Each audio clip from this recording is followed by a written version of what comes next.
Doctrina social católica para el siglo XXI. Rebelión.org. Pluma, Juan J. Paz y Miño Cepeda.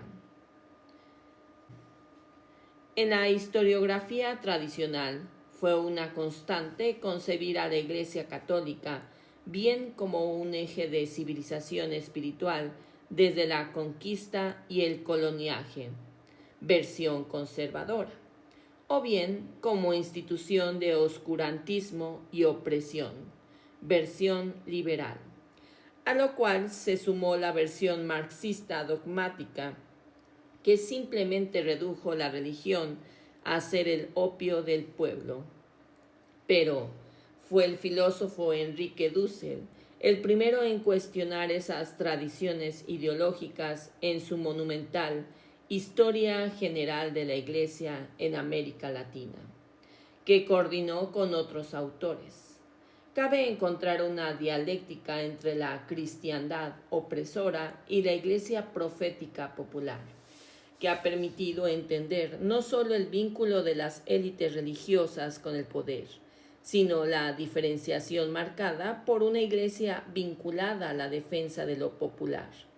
En el siglo XVI, las primeras críticas a la conquista y el coloniaje en manos de Bartolomé de las Casas, Antonio de Montesinos y el obispo Vasco de Quiroga, organizó pueblos hospitales en Michoacán basados en la utopía de Tomás Moro, las misiones de dominicos, franciscanos o jesuitas en comunidades indígenas y pueblos fronterizos.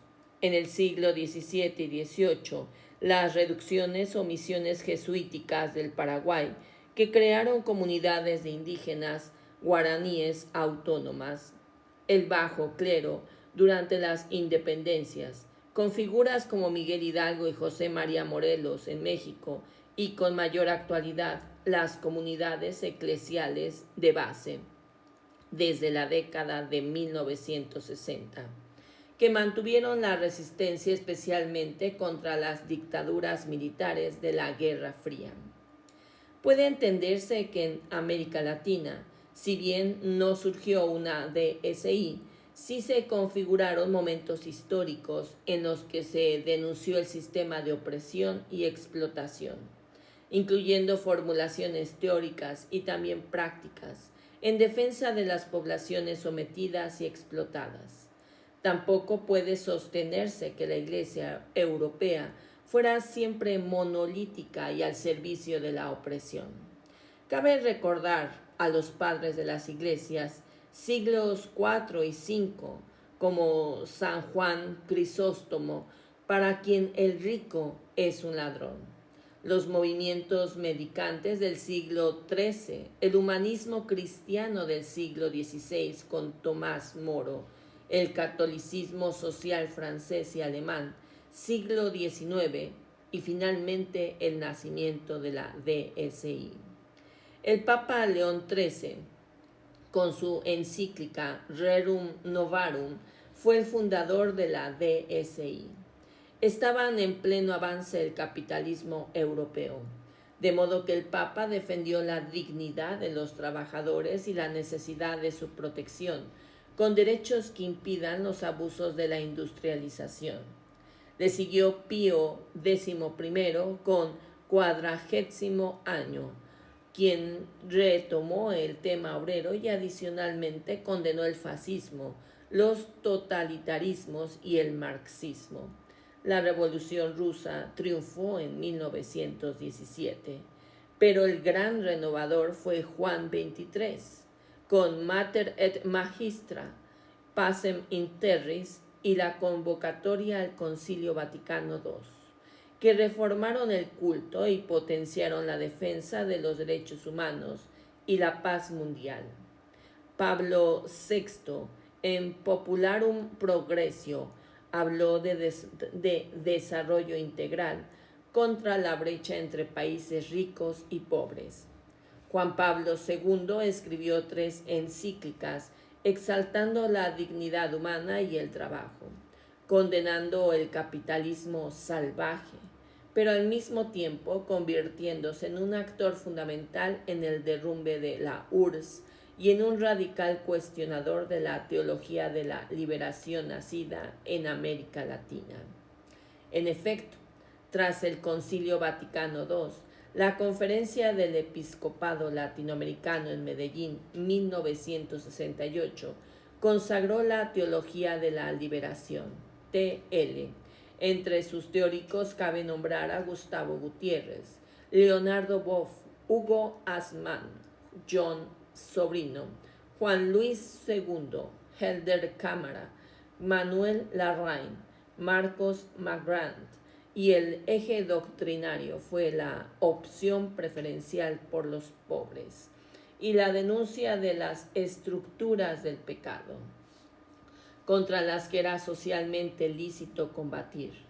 Desde sus inicios, la TL fue atacada de comunista, incluso porque sus mentores aceptaron el marxismo como método de investigación socioeconómica, pero sobre todo porque la opción por los pobres fue determinante en el surgimiento de la CEB y una potente iglesia popular en toda Latinoamérica. Frente a los papas europeos que difícilmente podían entender las realidades latinoamericanas, son los papas Francisco, 2013-2025, y León XIV desde el 2025, los que mejor han comprendido el tercer mundo, entre comillas, el tercer mundo. El primero por ser argentino y haber hecho su vida en el país de su origen, y el segundo que, siendo norteamericano, ejerció su misión en África y como obispo de Chiclayo en Perú, hasta el llamado de Francisco para que ejerciera como prefecto dicasterio para los obispos y presidente de la Pontificia Comisión para América Latina. Francisco supo valorar la TL y en sus encíclicas Laudato Si y Fratelli Tutti también integró la visión ecológica, la casa común de los seres humanos, la crítica al mercado y la explotación que genera.